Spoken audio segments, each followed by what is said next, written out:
يسعد أوقاتكم بكل خير.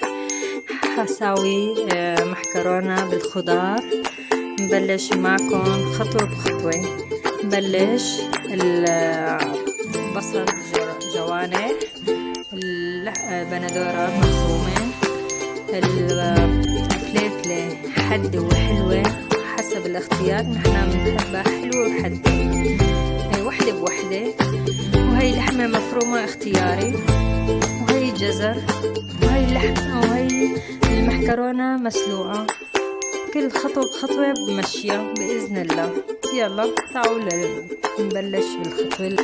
بلشنا نحط معلقة سمنة وشوية زيت.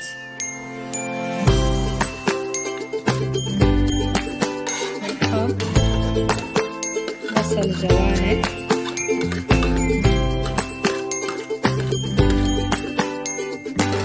نقلبهم، نرش عليهم ملح،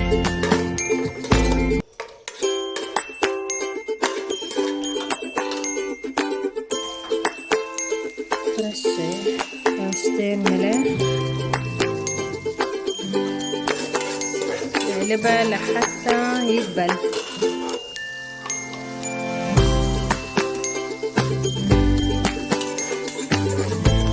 نقلب البصلة لحتى يدبل معنا البصلة.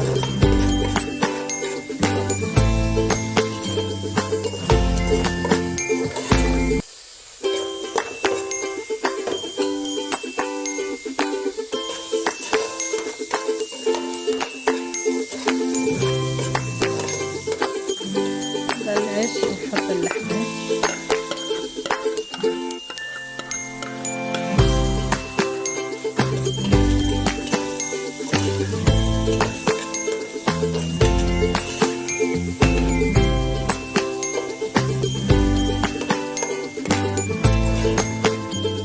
بلش اللحمة عم يستوي.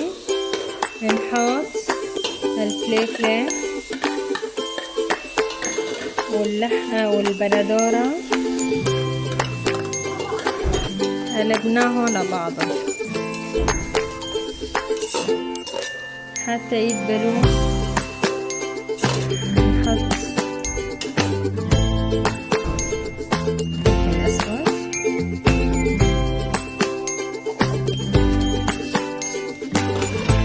قلبناهم مع بعضهم لحتى يدبلوا كل المكونات.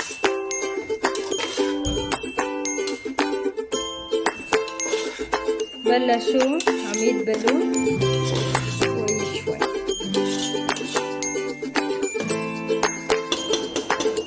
حطيته عند غاز كبير ليستوي الخضار.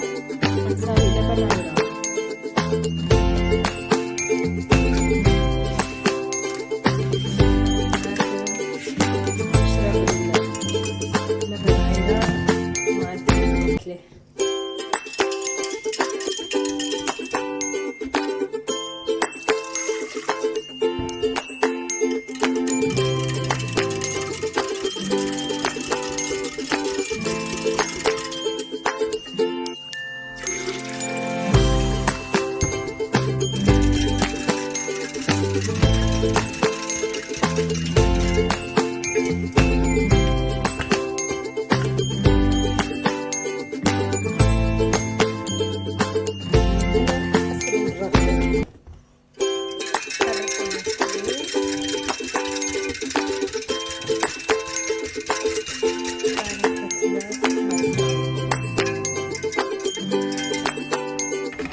دبلوا المكونات. راح احط محكرونة،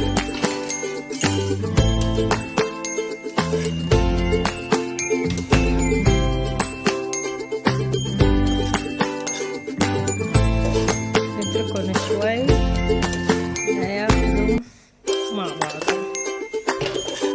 اذا بدكم تحطوا رب البندورة انا ما عندي، مرة جاي بحطها حسب الرغبة، بس أنا ما بدي أحطها. لون الخضار بيجنن وريحته بيجنن، ما بده رب البندورة. أهم شي انتو حطوا يستوون راح نطفيها ولا على السكر.